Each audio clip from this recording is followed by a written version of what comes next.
All right, let's just dive right in. The title of this book says it all, doesn't it? This isn't one of those gentle, find-your-bliss guides. No. According to the author, Chaminda Tanakun, this is a wake-up call. It's designed to literally shake you out of the life you've been sold and into the one you are actually meant to build. You know the deal. From the very beginning, we're all sold this big promise. Society tells us there's a safe path, right? Go to school, get good grades, get that secure 9-to-5 job. It's this picture of conformity, of just marching in line toward a totally predictable future. We're told if we just play by the rules and don't make any waves, we'll be rewarded eventually. And the author's response to that entire promise?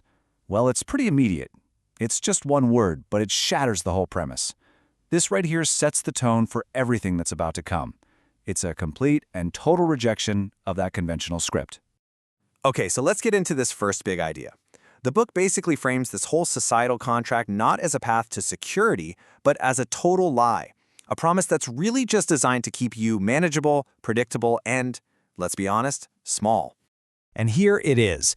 This is the core thesis of the entire first chapter. The argument is that your fundamental purpose in life isn't to just neatly fit into some pre-existing system. No way. You are meant to be a creator, an owner, a builder. It's a massive shift in thinking, from being a passive follower to an active creator. So, if the whole system is broken, where did it all go wrong? Well, the author points the finger directly at the foundation of our training, the education system itself. Now, this is a really crucial point. The argument isn't that the system is failing at its job. It's that the system is actually succeeding at the job it was designed for, which is to pump out a compliant, obedient workforce. It's literally engineered to create people who follow instructions, not people who write new ones. To really make this point land, the author talks about his own experience growing up in Sri Lanka. Over there, school wasn't just about learning. It was treated like a religion. And your grades? They weren't just marks on a page. They were like offerings you placed on the altar of success, meant to prove you were worthy. And this, right here, perfectly illustrates the absurdity he felt inside that system. Why were they drawing pineapples? I mean, think about it. There's no real-world application, no critical thinking involved.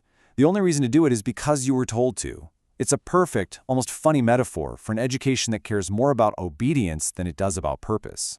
And the list just goes on and on. The book calls out all this useless fluff we're forced to memorize.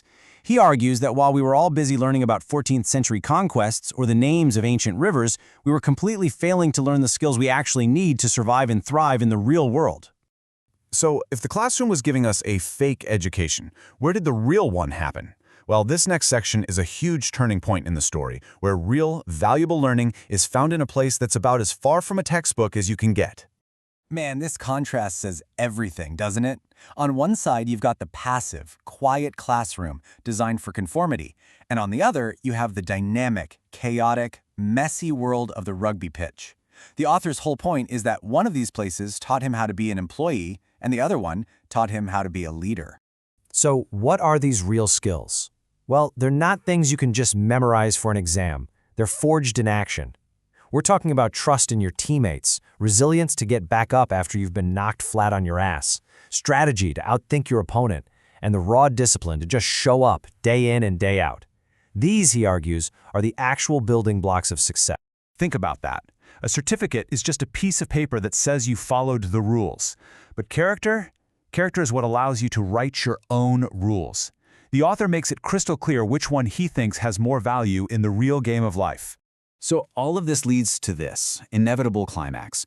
When the difference between real and fake education becomes so obvious, a decision has to be made.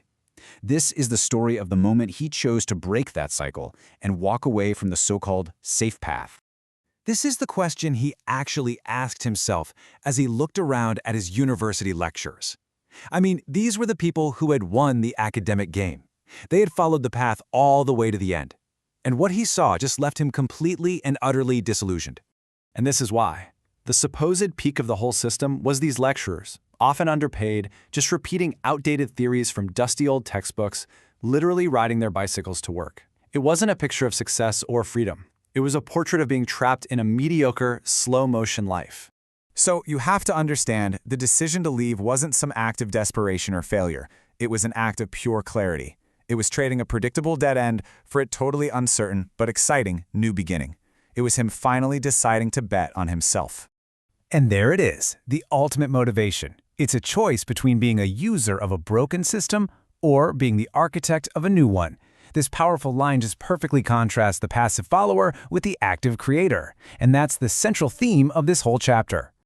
So, okay, we've heard the author's story, but this is where the book makes a really hard pivot. It stops being about his journey and starts being about yours.